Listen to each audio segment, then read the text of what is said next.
তো পরের কথা, এখনো যাও না গেলে মোবাইলে বের করো, ইউটিউবে সার্চ দাও কোরআন তেলাওয়াত, মক্কা মদিনার তেলাওয়াত শুনো,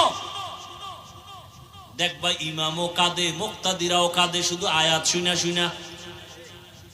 জাহান্নামের আয়াতগুলো তেলাওয়াত করলে যদি কান্না হয়, আর ওই আয়াতের তরজমাগুলো যদি বুঝাইতে থাকি জাহান্নামটা কেমন, কোন গুনাহগারের জন্য আল্লাহ জাহান্নাম বানাইছেন, এগুলো যদি বয়ান করি, এক পর্যায়ে গুনাহগারের কলিজার মধ্যে আঘাত আসতে আসতে ওই বান্দা পাগলের মতো হয়ে যাবে। দুনিয়ার গরম সহ্য করতে পারি না, জাহান্নামের গরম কেমনে সহ্য করব?